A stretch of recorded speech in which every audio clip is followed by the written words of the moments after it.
Hello there, and welcome to a new release of Tabular Editor 3. We have some major new features and plenty of improvements to share with you today. Headlining the release is our new AI assistant, which is in public preview. This allows you to interact with an LLM directly within Tabular Editor 3. Let's take a look. This is a bring your own LLM solution. So to get started, you'll need an API from an LLM provider.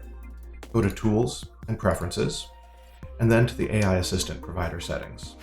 We support OpenAI, Anthropic, Azure OpenAI, and any OpenAI compatible API. Select your provider, paste in your API key, and choose a model, or just stick with the default model. There are additional settings for AI consents and preferences for the assistant. Now, you can launch the assistant by going to View and selecting AI Assistant. The assistant has access to the current model and a full local copy of our knowledge base, along with built-in skills. It can inspect the current model and tell you how to make changes. The assistant includes a user consent system, which allows you to control what actions the assistant can take and what metadata or data is shared with your inference provider. The assistant is aware of the Tabular Editor 3 UI, so you can refer to things like your selection in the Tom Explorer or other UIs in the tool. You can run DAX queries to better understand your model, or even run validations and tests for you. The assistant is also able to make changes for you by using the C# scripting interface. This is a great way for users less familiar with C# to benefit from the power of C# scripts. When the assistant makes changes on your behalf, it does so by writing a C# script, which you can choose to execute, whereupon you'll see a preview of changes being made, which you can accept or reject. The preview is also a new standalone feature, which we'll look at shortly. In addition to these general features, the assistant has a number of built-in skills, and the ability for you to define your own. These are available as / commands in the chat interface. You can read more about the assistant in our release blog and documentation. The AI assistant is a tightly integrated component of Tabular Editor 3, and is not intended to replace a general-purpose agent harness, such as OpenCode, Claude Code, or Codex. This integration allows us to provide a focused environment specifically for enhancing the development experience for semantic models. As I mentioned earlier, the AI assistant is a bring-your-own LLM tool.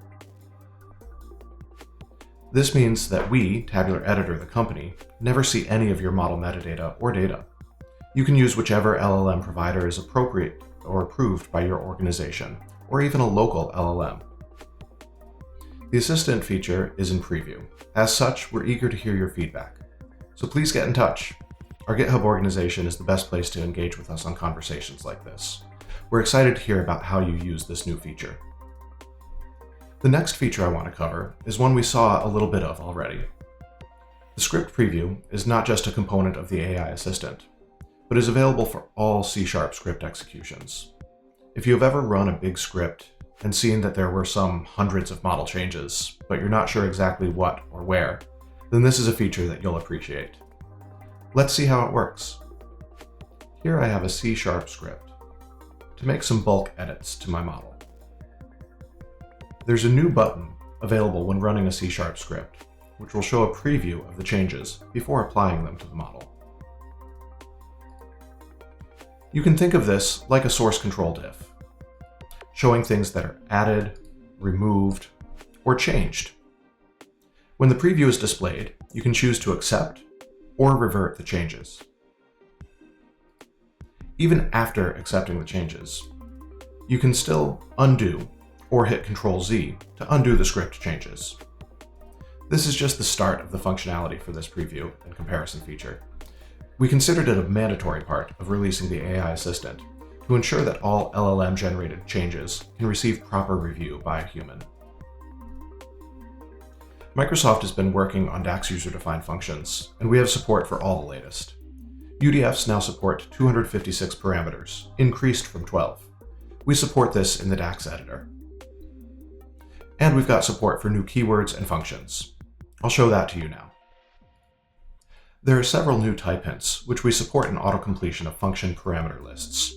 These are for calendar references, column references, measure references, and table references.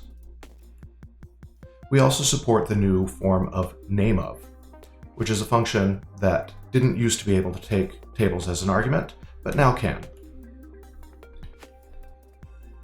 And we support the new TableOf function. This returns the table that a DAX object belongs to.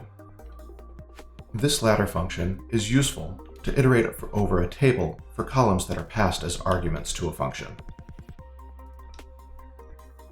On the UDF front, we've also added a new best practice analyzer rule for UDF names. UDFs must not use the same name as a DAX function, but Microsoft can introduce new DAX functions whenever they like. This new rule helps enforce naming conventions that should minimize the risk of collisions in the future.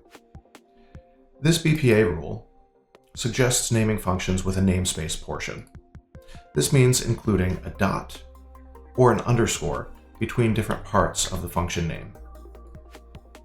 These are just a few of the highlights from this month's release. Please check out the complete release notes on our docs site.